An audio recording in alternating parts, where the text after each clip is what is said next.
엄마는 너밖에 없어. 네가 아빠보다 낫다. 내가 못 이룬 꿈 네가 꼭 이뤄줘야 해.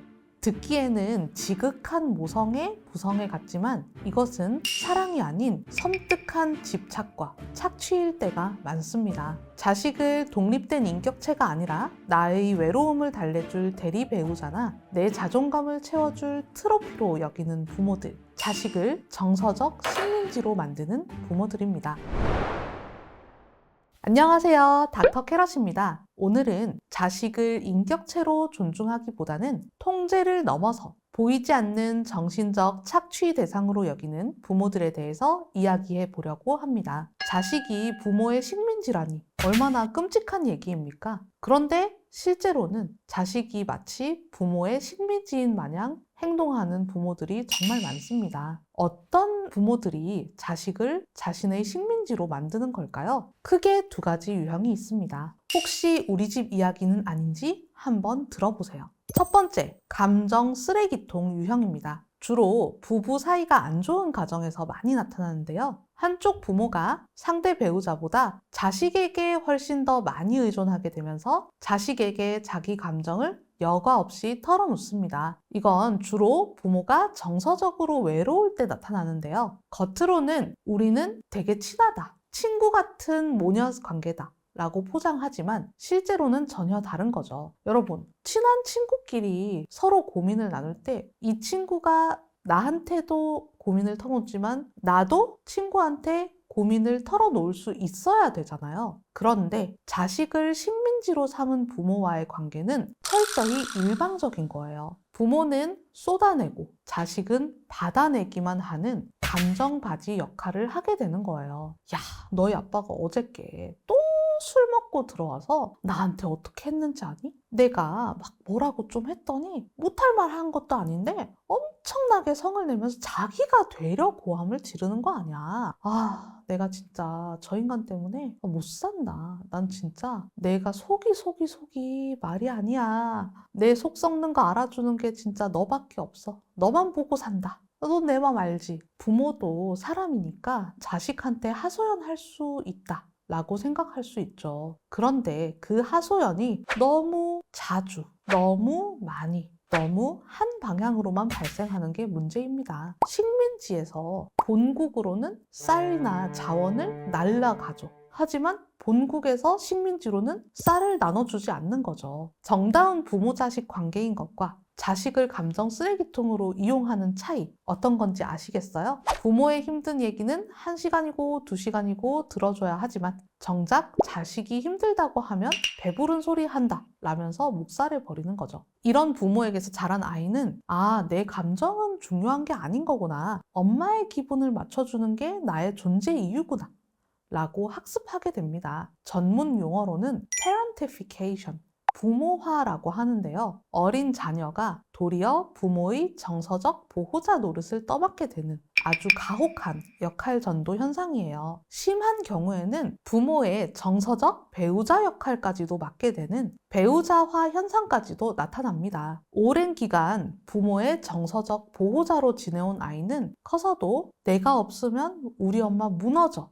라는 죄책감 때문에 독립을 못하거나 연애할 때도 징징대고 의존적인 파트너만 골라서 만나는 구원자 환상에 빠지기 쉽습니다. 부모와의 관계로 인해서 나의 배우자와의 관계까지도 굉장히 힘들어질 수가 있죠. 두 번째는 아바타 유형입니다. 부모의 못다 이룬 꿈 또는 부모의 과시욕을 자식에게 투영하는 경우입니다. 여기에서는 자식이 자존감의 도구가 됩니다. 아빠가 옛날에 집안 형편 때문에 의대를 못 갔잖아. 그러니까 넌 무조건 의대 가야 돼. 네가 의사 돼서 아빠 어깨 좀 펴게 해줘야지. 내가 너 학원비 대느라 등골 빠지는 거 안 보여? 1등급 못 받으면 집에 들어올 생각 하지 마. 이런 부모님들은 자식이 성공하면 본인이 성공한 것처럼 기뻐하다가도 자식이 조금만 뜻대로 안 되면 내가 너한테 얼마나 쏟아부었는데 하면서 불같이 화를 내요. 이건 자식에 대한 사랑이 아니라 투자입니다. 자식을 자기 애적 확장의 도구로 쓰는 거죠. 식민지에 철도 깔고 기차 다니게 하고 전기 깔고 이렇게 해도 순수하게 식민지가 잘 되라고 투자를 하는 게 아니라 본국으로 더 많은 자원을 조달하기 위해서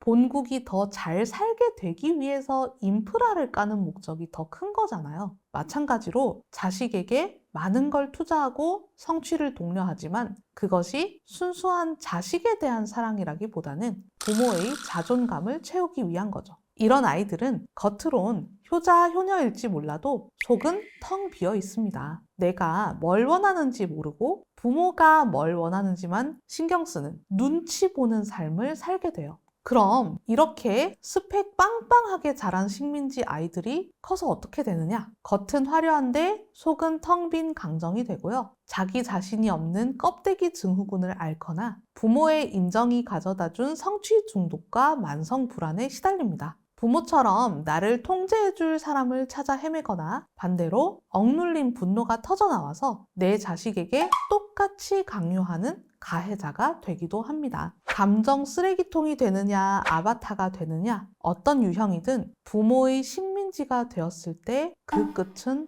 황폐해지는 것뿐입니다.